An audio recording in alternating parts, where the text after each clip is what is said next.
I was buried beneath my shame. Who can carry that kind of weight? It was my till I met you. Come on! I was breathing but not alive. All my failures I tried to hide. It was my till I met you. You called my name, and I ran out of that grave, out of the darkness, into your glorious day. You called my name, and I ran out of that grave, out of the darkness, into your glorious day.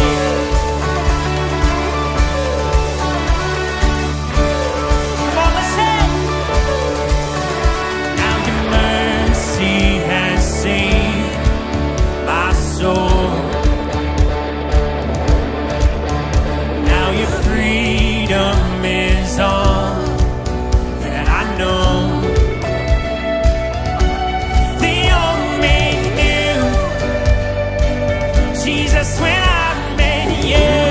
Oh, what a day when you called my name, and I ran out of that grave. Out of the darkness, into your glorious day.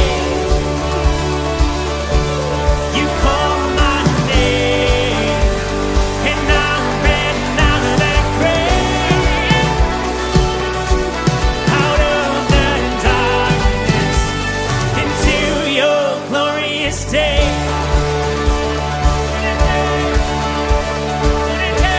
Come on, help me out here, let's go. I needed rescue, my sin was heavy, the chains break at the weight of your glory. I needed shelter, I was an orphan, now you call me sinner, sinner there. Come on! When I was broken, you were my healing. Now your love is the air that I'm breathing. I have a future, my eyes are open, 'cause when you call my name, say, I ran out of that grave,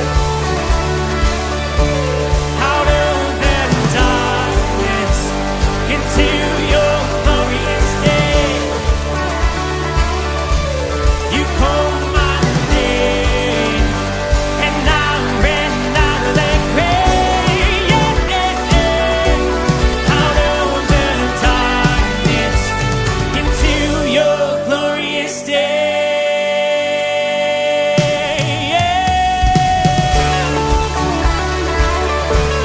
You called my name, you called my name, you called my name. What a day, what a day.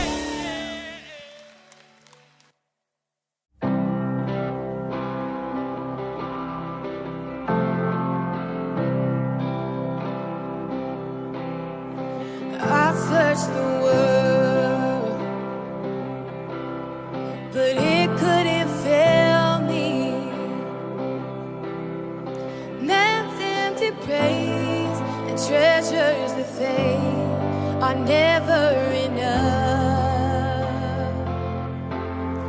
Then you came along and put me back together. And every desire is now satisfied here in your love. Oh, there's nothing better than you. There's nothing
The new Grace Online is here.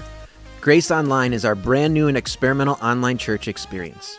We created it to optimize connection, conversation, and community. We want to learn about and follow Jesus together. Every Sunday night at 8 o'clock p.m. Eastern Time at online.whoisgrace.com.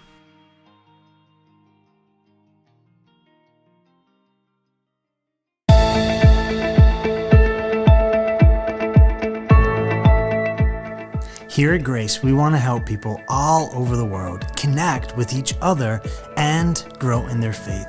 And so that's why we're launching challenge groups as a new way to do this in the digital space. A challenge group is a short-term group of 5 to 10 people who connect daily through a Facebook group.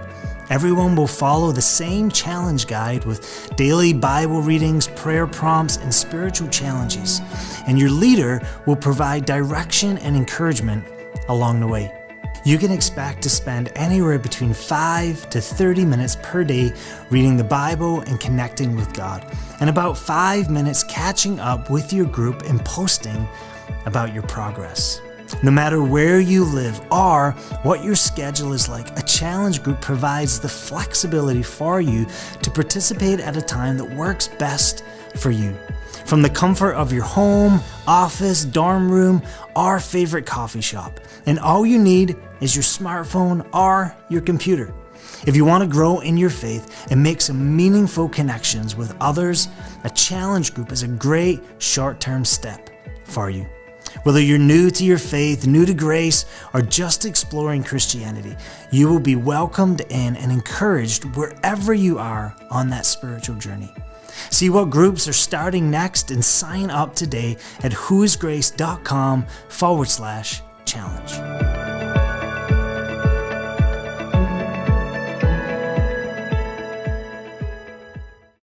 Well, church, good morning. I'm so glad that you're watching today and joining us here at Grace this morning. I hope this time is encouraging, and more importantly, it gives you a chance to come just a little bit closer to God.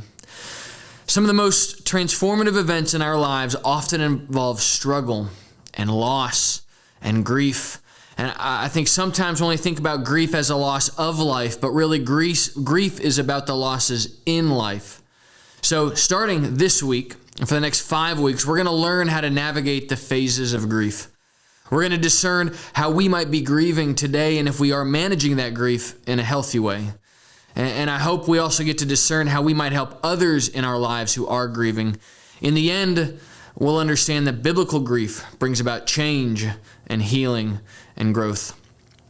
Now, you've just seen some information about Grace Online and challenge groups, which are great ways to take your faith to the next level. So I want to especially encourage all of you who are watching this morning to give the new and experimental Grace Online a try. It's launching today. It would be a great companion to what you see this morning.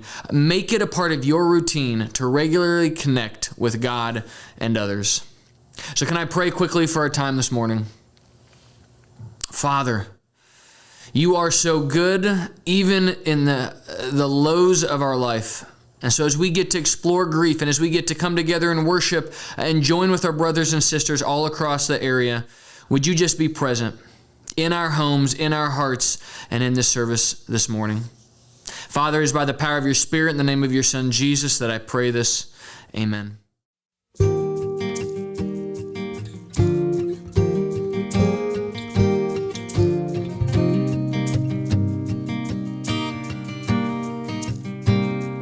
One name holds weight above them all. His fame outlasts the earth he formed. His praise resounds beyond the stars and echoes in our hearts. The greatest one of all,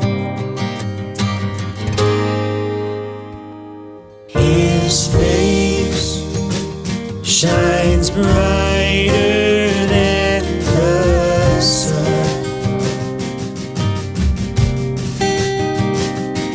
His grace as boundless as His love. He reigns with healing in His wings, the King above all kings, the greatest one of all. Lift up our eyes, see the King has come, light of the world, reaching out for us. There is no other name, there is no other name, Jesus Christ our God. Oh, find hope when all the world seems lost. Behold the triumph of the cross. His power has trampled death and grave.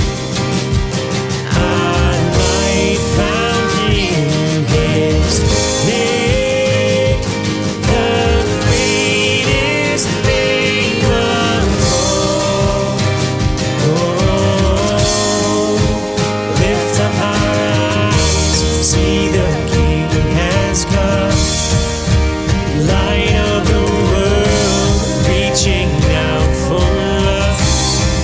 There is no other name, there is no other name, Jesus Christ our God.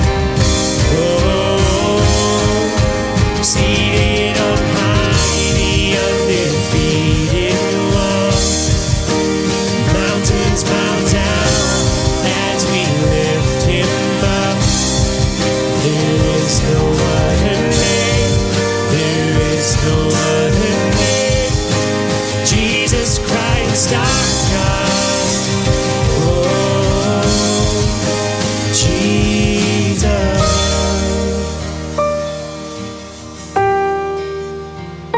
Oh, Jesus.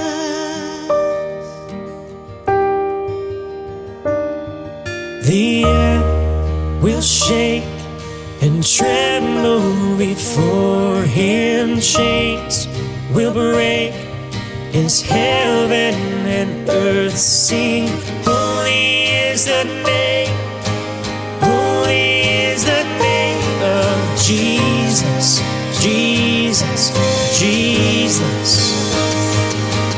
The earth will shake and tremble before Him. Chains will break as heaven and earth sing.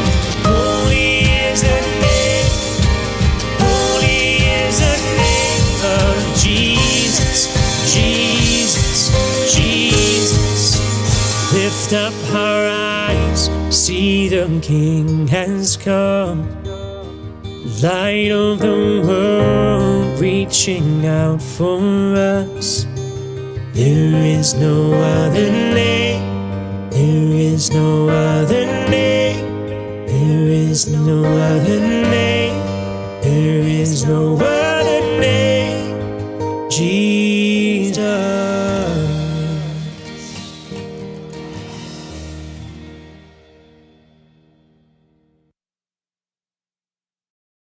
Well, hey, if you would like to give to the ministries of Grace Church and be a part of keeping this broadcast alive, you certainly can do so by following some of the prompts that are on the screen. But I want to make sure you know there is no obligation to give. We're just glad you're tuning in and spending time with us this morning. But I tell you what we would love. We'd love to hear from you. if you can, I'd love for you to take out your phone or your computer and go to whoisgrace.com/next. If you go to that website, you can find a series of options and you can click on connection card. I would so encourage you to fill that out. Not only does it let us know that you joined us this morning, but it gives us a chance to get to know you and where you are in your journey and where we as a church can come alongside you and support you. Before we jump into the sermon for today, if you haven't already, I'd encourage you also scan the code and follow Grace on the Bible app. You'll be able to see what we call our read plans that are wonderfully made that can help us go deeper during the week, and it coincides with the series.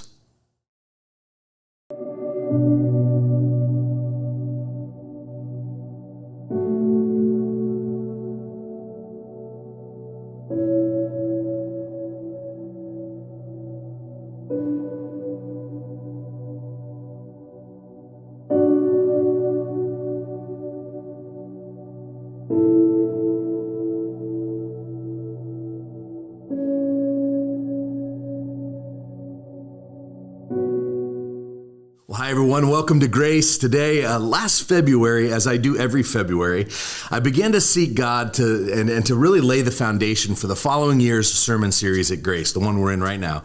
And so I meet with a variety of teams, our pastors and our elders, our creative teams, our communication teams, and we finalize the messages that we'll do during the following September to August. This year, there were these two non-negotiable series that I knew God was calling us to do. One of them is the series that we're launching today. It's called Good Grief. And some of you are thinking, we just did Ecclesiastes a few months ago, and that was pretty depressing. Now we're talking about grief. Like, is Derek okay? Maybe we should just get him some therapy and move on to some happier themes. But here's my hunch. Here's why this is so important. As we've walked through these last 3 years together of just global upheaval, I think we're also suffering from a kind of collective grief. Some people think that grief is only connected to, when somebody dies, but grief is more than the loss of life. It's about the losses in life. Maybe you grieve the loss of a missed opportunity or a relationship or the loss of a job or the loss of your health or the ability to do what you used to do. We all know grief. And COVID brought with it tremendous loss. Like, we all lost the world we knew. Some of you feel like you lost a year of your life. Our kids lost a year of school or a year of sports. Our country lost kind of a workforce or a supply chain. Some of you lost your livelihood. You lost progress that you'd been making in your mental health. You'd lost financial stability. Some of you literally lost someone who died. And so I recognize that there are some of you here today who are grieving something very specific. Like, when I say the word grief, you're right there with me. You're walking through it right now. But others of you, it's just kind of dawning on you. Like, you're going, I am feeling loss over something, or I am sad about that thing. And I never really put it into the category of grief, but that's probably what it is. And so it would be easy for us to just rush right past this collective grief to the more encouraging aspects of faith, like joy and peace. But I think there are treasures to be found if we learn to walk through grief in a healthy way. Like, there are thoughts for us to refine and attitudes to adjust and a faith to deepen. On the other hand, grief can have a really negative effect if you allow it to build up in your life over time. That grief is going to start coming out in surprising ways, sometimes in rage or anger, sometimes harsh words or isolation or depression. But so many of our unhealthy reactions to life are the result of unmanaged grief. So here's my big idea today. The goal is not to get over your grief, but to get through it. In other words, it isn't something that you need to conquer and then just move past. It's something that you'll walk through and learn and grow and see what God has for you in all of it. And listen, if you're not personally wrestling through grief right now, I promise you know someone who is. And so please take everything that we're going to learn from the scriptures and use it to help yourself and to help them. And there are a few outcomes that I really hope to achieve this month. These are the desired outcomes for this series. The first is to help you identify your own grief and then learn how to walk through it. Second is to discern how you might help others who are grieving.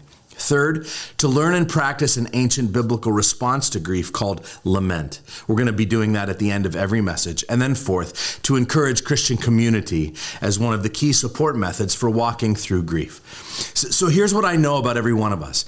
You either know someone in a crisis, you're in a crisis yourself right now, or you're getting ready to go into a crisis and you just don't even know it yet. And I think what we learn this month is going to be helpful for everyone in every stage.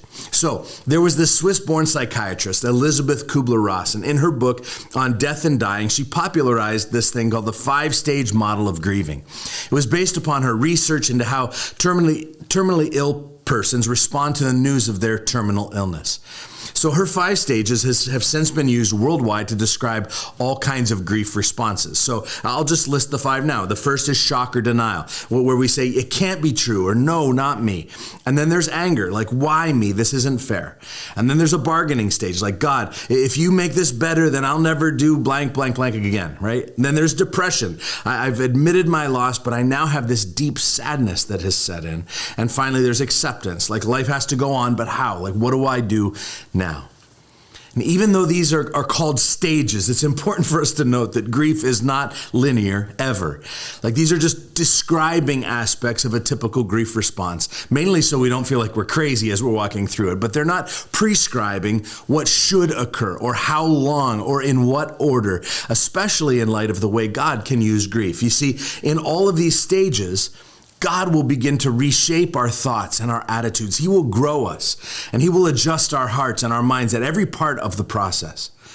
The thing about these 5 responses is not only that they are observable, but also we find all 5 of them in the scriptures, as some of our biblical heroes have walked through grief and then put their experiences and insights into the pages of the Bible as the Word of God so that we can learn from them. So, we're going to look at one example today. And just one more slight preamble before we get there. This one is a little bit more pastoral. So one of the reasons that I'm so hopeful for this series is that I believe it's going to offer a pathway to healing for some of you. And although things may never be the same for you as they were before, God is still on His throne, and He still loves you, and He still has a path for you to walk on this earth. And I want to remind you that often the most transformative seasons in our lives involve struggle and loss and, yes, grief. And that it may be, for some of you today, that the pain is horrific right now.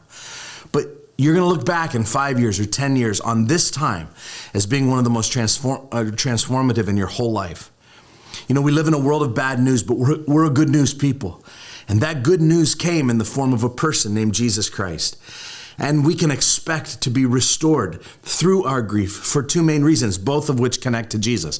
One is because of who He is, and the second is because of what He said. But listen to the description of Jesus as prophesied in Isaiah 53:3. It calls Him a man of sorrows, acquainted with grief. This means you are walking through your grief with a God who understands you, not as one who's clueless, but as one who has lived it Himself and fully entered into it. He's acquainted with grief. But then listen to what Jesus said in John 16:33. He said, in this world you will have troubles, but take heart. I have overcome the world. And this is good because our faith doesn't ignore the fact that there will be dark and difficult times. But it will also point us to an ultimate victorious outcome. I heard Tim Keller, who's suffering with cancer right now. An interviewer asked him recently, what would you tell someone who's grieving and suffering right now? And Keller said this. He said, I would tell them that if the resurrection of Jesus really happened, everything's going to be all right. Oh man, that's simple but profound. Jesus guarantees our victory in the end so that we can take heart. So we want this series to acknowledge that there are times, yes, to pause and to feel deeply and to do the work of processing our collective pain. But I want to let you know that we're not going to wallow this month. Paul says that, yes, we grieve, but not as those without hope. So throughout God's word, we find these stories and songs and poems of grief that teach us God's perspective. And I just confidently believe that if we'll walk through grief well, that grief will begin to bring about change and it'll bring about healing and growth. And so we're going to keep our eye on that the whole time. So I want to begin week 1 talking about shock and denial. It's the first stage as identified by Kubler-Ross, but we also see lots of evidence in the scriptures. So not just in the real life, but in the Bible as well. And I want to just give a shout out to Pastor Rick Warren, who preached a series of messages following his son's suicide. And I owe some of the framework and some of the content from this message and really the whole series to his good work on this subject. But I want you to listen to Ecclesiastes 9:12. It says this. It says, like fish that are taken in an evil net, and like birds that are caught in a snare, so the children of man are snared at an evil time when it suddenly falls upon them. All right, so the thing about grief is that it comes as a result of losses in life, and losses tend to sneak up on you. Like you don't see them coming. You're not prepared. And even if there's been a little bit of a lead up time to prepare, often you're just not ready for just how much that loss is going to impact you emotionally. And so there's shock. And this passage in Ecclesiastes says it's just like a fish swimming happily along and it gets scooped up in a net, or a bird that lands and just thinks he's taking a little rest, and then boom, he's caught in a snare. That's the way tragedy comes upon us. And when it happens, the natural first reaction in us is shock and denial. Denial is just a defense mechanism that helps to minimize the pain of that loss. It's your brain's way of protecting you from the pain so that you have a little bit of time to adjust to your new realities. So what's the first thing that someone does when they receive terrible news? You'll see them, if you've ever been in the room, they'll just start shaking their head. No, this can't be true. This can't have happened. The Counseling Center at the University of Washington put out a list of some of the characteristics of the initial wave of shock. And the list includes things like feeling numb and being confused and disoriented and shutting down and being unable to process emotions or avoiding reminders of the loss, sleeping more than usual, procrastinating with details surrounding the loss and its consequences, staying busy all the time, engaging in mindless behaviors and being easily distracted, focusing on the needs of others instead of your own, thinking or saying, I'm fine or everything is fine, using substances like alcohol or drugs as a means of escape. These are all the things that are connected to the shock stage. But today I want to take us to the book of Job, maybe the most famous story of loss and grief in the whole Bible. And it's an important reminder that men and women who love God with all their hearts will at times find their lives unraveling. They will walk through the depths of despair and pain. Even godly people will have to suffer. Anyone that claims if you follow Jesus, you're fine, that they haven't read the story of Job. And so Job is like suffering on steroids. And let me just briefly catch you up on the story of Job. Life is going great for Job. Spiritually, financially, relationally, he has found great success in life. He has a big and thriving family, and then everything collapses at once. Job is told that terrorists have come and destroyed his property, just decimated his homes, his buildings. They've either stolen or destroyed all of his livestock. Then also, all of his employees and servants were killed by these marauders. And worst of all of his 10 children were dead. Next, Job loses his health. His body's covered with boils and sores. He loses the respect of his wife. His wife turns against him. And instead of taking his side, she says, here's my advice, dear husband, love of my life. Here's what I would do if I were you. Curse God and die. Well, that's sweet, honey. Thank you, dear. Then his friends come in. And eventually it goes pretty wrong with his friends, but they actually start out well. And so I'm going to pick things up here as Job's friends come to him after all of this tragedy. And before I share some lessons for those of you who yourselves are grieving today, I want to draw out a couple of insights about what to do if you have a shock or denial stage of grief. Look at Job 2:11 through 13. It says, now when Job's 3 friends heard of all this evil that had come upon him, they came each from his own place. And they made an appointment together to come to show him sympathy and comfort him. And when they saw him from a distance, they did not recognize him. And they raised their voices and wept, and they tore their robes, and they sprinkled dust on their heads toward heaven. And they sat with him on the ground 7 days and 7 nights and no one spoke a word to him, for they saw that his suffering was very great. So the first thing that jumps out is that Job and these friends spent 7 days and nights in silence. Job, maybe more. And what does that tell us about him? Well, he's in shock. And he's probably in denial. He's like that fish that got netted or that bird that got snared, and it all came so fast and furious that he can only sit there and stare for a week. And so again, thanks to Rick Warren, but what do you do if you have a friend in shock and denial? Here's the first thing. You show up. Verse 11 says that they made an appointment together to come and show him sympathy and to comfort him. His friends were intentional. They heard about the awful things that had happened to Job, and so they left their homes and they went to him. Our friends are desperate for us to simply show up for them in their grief. They need to see that they are important to us, and that we're willing to drop everything and go to them, or simply to answer the phone on a Friday night. You know, our instinct often says, well, I need to stay away from them. I need to give them space. And there are times when that's true, and you need to read all the context clues, okay? But the first instinct should be to show up. And then it says they comforted him. What does comfort look like for your friend? Well, maybe a hug, maybe a cup of coffee, maybe watching the kids or cleaning the house. Maybe it's just sitting quietly on the couch and being a constant presence for them. But show up and then do whatever you can do. Don't try to solve their hurt because you can't. Pastor Sarah used to be a Spanish teacher, a little secretly known fact there, but she reminded me recently that in Spanish, the phrase, I'm sorry, is lo siento, which translates, I feel it. See, one of the beautiful things that we can do for a friend in grief is just to show up and feel it with them. Ecclesiastes 4:9-12 says, two are better than one. If one falls, there's another to help him up. What a pitiable state to fall when you're alone and have no one to help you up. So show up. The second thing to do is shut up. Notice, not only was Job silent for 7 days, but so were his friends. Verse 13 says that they sat with him on the ground 7 days and 7 nights, and no one spoke a word to him, for they saw that his suffering was very great. You know, when people are in shock and denial, they generally don't need to hear that everything is going to be okay, or that all things work together for good. They just need someone to help bear the suffocating pain. And so Job's friends started out well. But in chapter 4, when they start opening their mouths, that's when it all starts to go downhill. In fact, eventually Job says things like, if only you would shut up and let that be your wisdom. Or you are all miserable comforters, he says in chapter 16. My personal favorite. How long will you torment me and crush me with your words?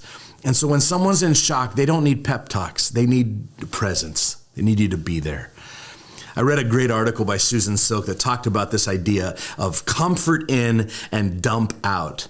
It's a kvetching order. Kvetching just means to complain. And there's a really bad drawing that I'm going to put up. You won't be able to read it, but just listen as I explain it. So you draw a circle, and in the center ring, you put the name of the person who's grieving.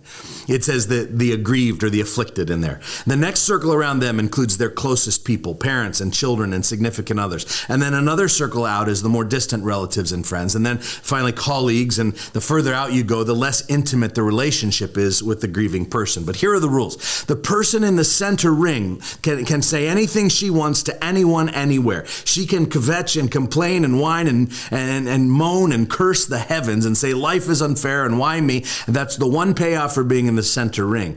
Everyone else can say those things too, but only to the people in the larger rings than they're in.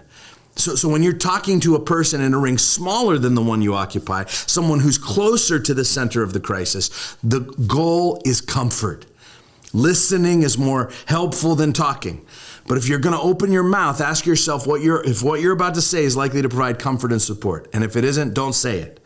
Don't, for example, give advice. Like, people who are suffering from trauma don't need advice. They need comfort and support. So say, I'm sorry. Say, this must be really hard for you. Say, can I bring you a pot roast? Don't say, wait till you hear what happened to me. Or here's what I would have done if I were you.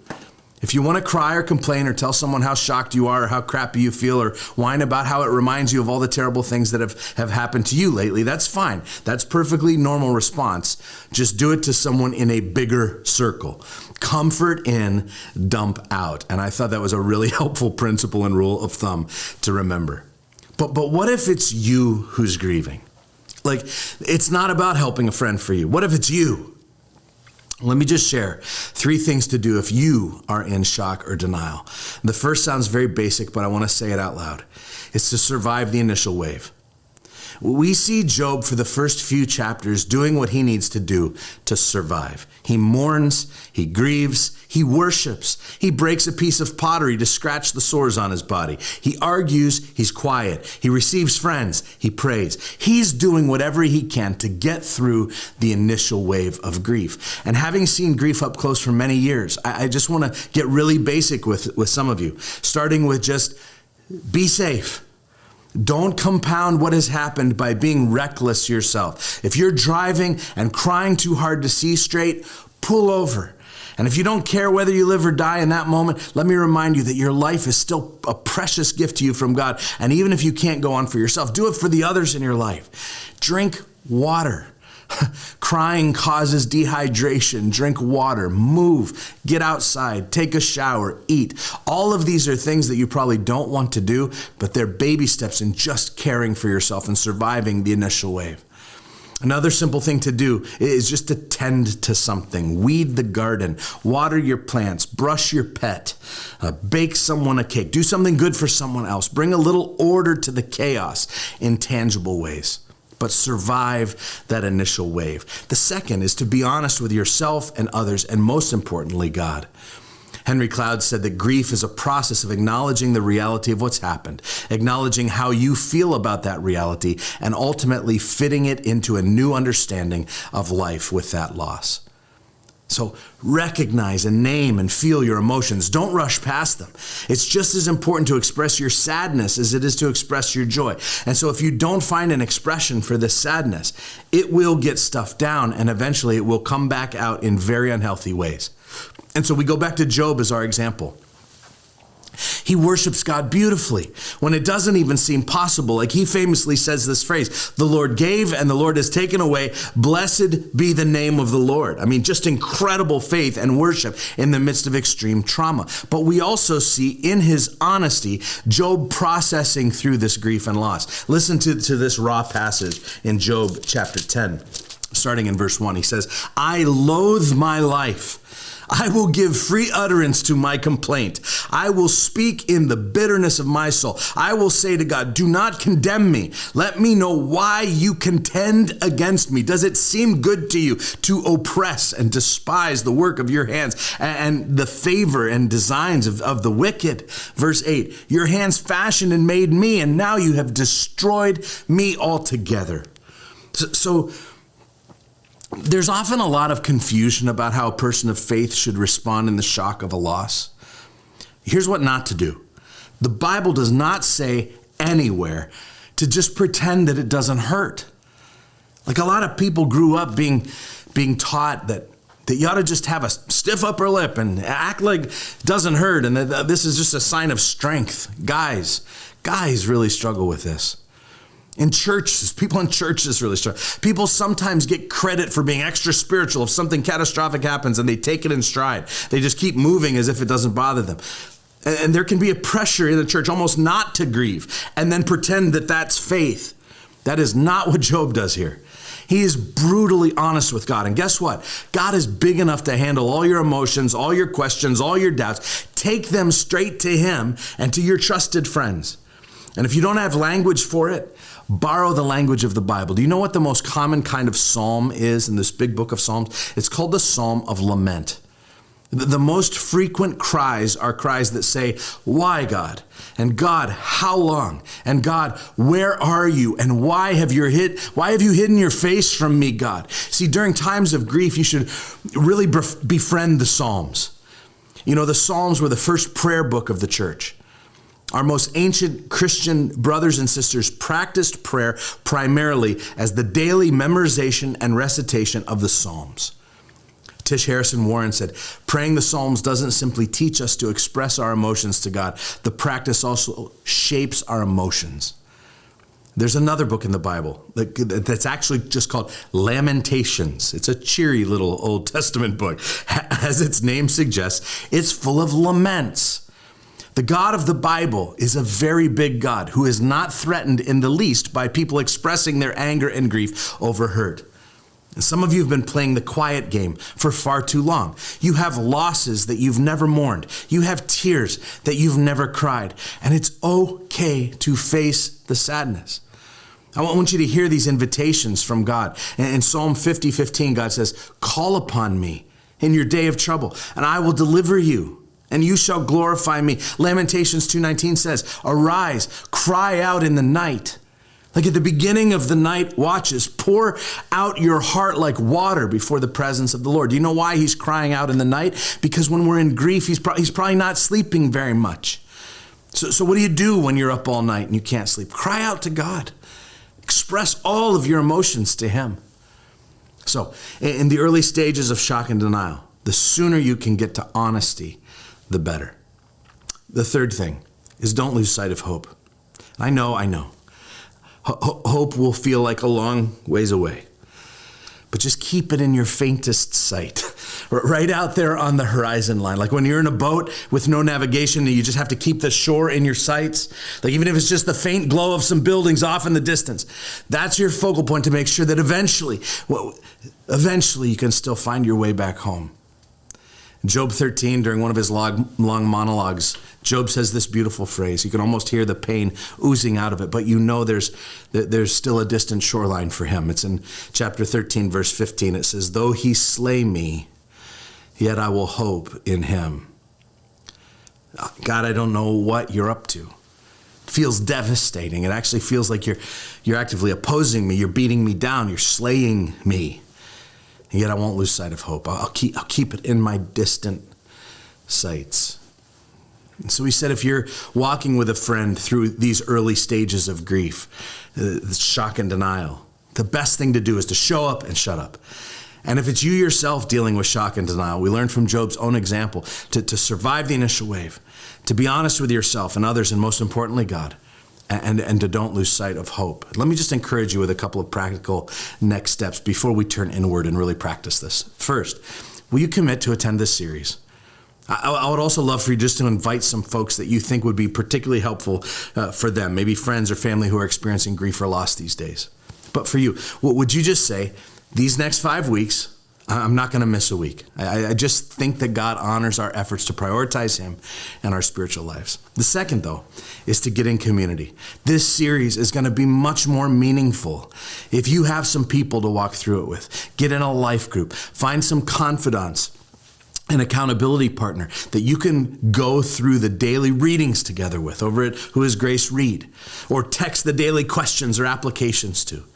You can also find a group over at whoisgrace.com/life groups. Now, I said at the beginning that we'd be participating in the practice of lament throughout this series, and we're going to start that today. And I want to just kind of set it up and provide a little backdrop for what this is. There's a great book called Dark Clouds, Deep Mercy, and the subtext is Discovering the Grace of Lament. It would be a great one for you to grab if you're interested in this subject, and one that we're going to be using extensively during these times at the end of each message. But let me just introduce you to the idea of lament. I'll confess that the practice of lament has been a much neglected dimension of the life of our church, and in turn probably in many of your lives as well. We want to change that because it's a critical tool in activating our faith during life's most difficult moments. So we need to recover kind of this ancient practice of lament because our faith suffers when lament is missing. So generally speaking, lament is how you live between the poles of dealing with tragedy and trusting in God's sovereignty. In the middle is lament. It's how we properly bring our sorrow to God. And so without lament, we settle for inferior ways of processing our pain. We turn to things like isolation or silence or bitterness and even anger. And without lament, we won't know how to help people walking through sorrow. Instead, we're going to offer trite solutions like Job's friends did, or unhelpful comments and impatient responses. We'll also miss the lessons and the many rich biblical laments that are intended to teach us. So lament is how Christians grieve. And it also is how we learn the important truths about God and our world. And so what is Christian lament? Well, Webster defines lament generally as a passionate expression of grief or sorrow. But there's nothing uniquely Christian about grief and sorrow. Everybody identifies with those emotions from time to time. So what does Christian lament look like? Well, as people who believe in righteousness and justice and holiness, we should be grieved when we see and experience unrighteousness and injustice and wickedness in our world and in our own hearts. And so lament is meant to glorify God in the midst of all of it. So in the Bible, lament is more than just sadness. It's more than walking through the stages of grief. Here's the best short definition I can express. Lament is a prayer in pain that leads to trust. It's a prayer in pain that leads to trust. You know, throughout the scriptures, lament gives voice to these strong emotions that we believers feel because of suffering. It wrestles with the struggles that surface. Lament typically flows from at least two questions. One, where are you, God? And two, if you love me, why is this happening? But more than just questions, most biblical laments actually follow a pattern as God takes grieving people on a healing journey. And this pattern usually includes 4 elements of lament. First is a turning to God. The second is a complaint. The third is a request. And the fourth is an expression of trust or praise. So that's what we're going to practice together in just a moment. Your host is going to come, walk you through a time of lament using Psalm 77 as a blueprint. But before they do that, I just want to acknowledge one more time. Some of you are here today and you're really hurting. And I do believe that lament is a practice that will help you to connect with God in a healthy way. And if you're grieving, can I remind you that suffering is the shortest route to God? Like when the bottom drops out, when everything that can go wrong seems to go wrong. I don't care if you're a Christian or agnostic or an atheist, everybody from a serial killer to the Pope, when suffering comes to you, there's a shortcut straight to God. Okay, God, what are you up to?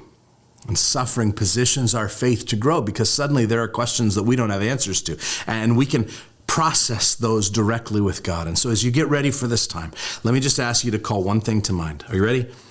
Will you identify something you've lost? Will you just call to mind something you're grieving, something that's been taken from you? Maybe it's not a something, maybe it's a someone. And I want you to keep that loss in your mind as we walk through this time together. And listen, even if it seems really small, even if you're like, oh, my loss is silly compared to my one friend who lost X, Y, and Z, that horrible thing happened to them. Listen, one of the values of learning this practice is that if you can learn it and master it during the small stuff, when the bigger stuff comes, you're going to be more prepared for that, okay? So let's practice lament together. Love you guys. So we're going to practice lament together. I'm going to be your host today, and I just had you call to mind something that you've lost, something that you're grieving, and I want you to keep that in your mind as we proceed. Remember, we're trying to teach you a skill, a practice that you can literally use continually for the rest of your life during seasons of grief. And so today we're going to use Psalm 77 as a guide. We said that a lament has 4 parts. The first is turn to God. And so Psalm 77, 1 and 2 says, I cry aloud to God, and he will hear me. In the day of my trouble I seek the Lord, and in the night my hand is stretched out. Without wearying, my soul refuses to be comforted. The psalmist is clearly in pain, and yet he's not silent. And he's also not just talking, complaining, or whimpering. He's using his words to cry out to God in prayer. And so I want to invite you in this moment to address God as you come to him in prayer right now. And maybe you pray silently. Maybe you should just write something down, get a piece of paper and write it down. Use it on your phone, but just come to God, call him by name, let him know you're coming before him right now and affirm that you know he's listening. And I'm just going to give you a moment to do that right now in your own words.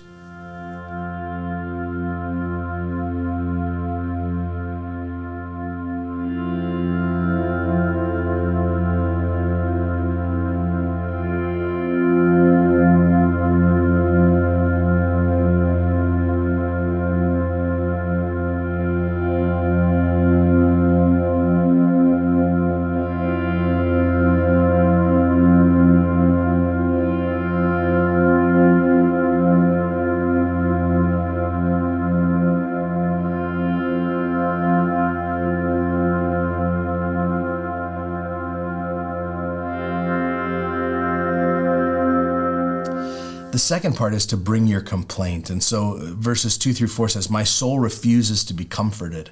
When I remember God, I moan. When I meditate, my spirit faints. You hold my eyelids open. I'm so troubled that I cannot speak. The psalmist is praying, but it's not bringing immediate comfort or resolution. His prayers are not working, if you will. Yet he still prays. And so lament is not a simple formula. It's a prayer that you pray believing that one day God will answer and restore, even if it's not today. And so I want you to bring your complaint to God right now. Would you do this? Would you just identify in blunt language the specific pain or injustice that you're experiencing? And take a moment right now to put your complaint into your own words.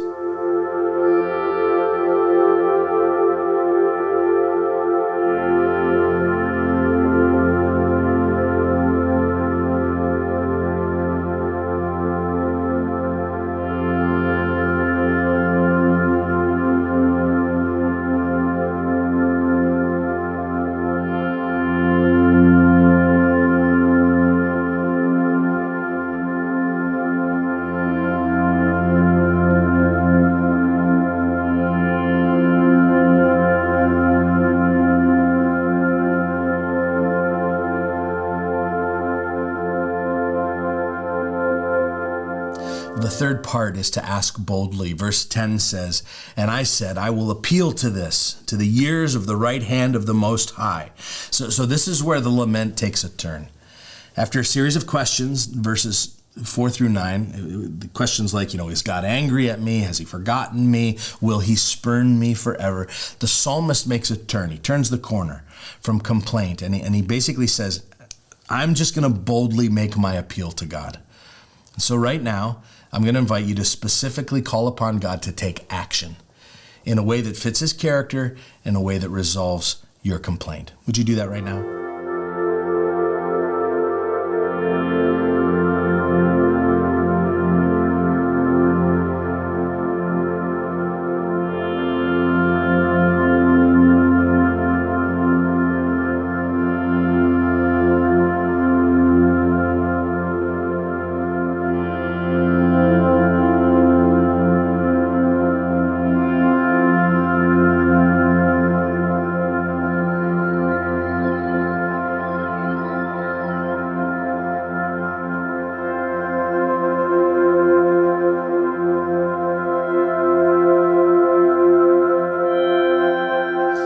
And the final step is to choose to trust. So amidst all of the complaints and questions and requests, there comes a point where we must turn to what we know to be true. Hurting people must grieve, but not aimlessly. The biblical language of lament redirects us toward trusting what's true, regardless of what valley we're walking through and regardless of what we're feeling.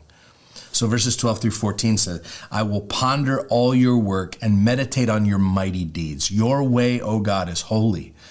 What God is great like our God? You are the God who works wonders. You have made known your might among the people. And so as we wrap this up, in your own words, will you just affirm God's worthiness to be trusted and commit to praising him? Would you do that right now as we wrap this up?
Well, hey friends, don't forget, you can take a photo of this QR code or go to whoisgrace.com/read to get started with that read plan that I mentioned earlier. This is something that goes along with the Bible app, and again, it allows you to dive a little bit deeper throughout the week on the sermons that we talk about on Sunday. Please don't forget to fill out a connection card form and get yourself on a path to taking some spiritual next steps. Speaking of next steps, I can't encourage this enough. I would love for you to join us tonight for Grace Online at 8 p.m. Eastern.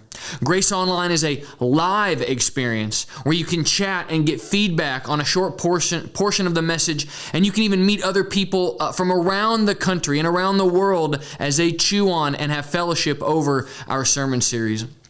If you're interested, head on over to whoisgrace.com/online to sign up for reminders. Thank you so much for joining us today. I hope you have a great day, a great week. You leave here blessed and encouraged, and I can't wait to see you next time.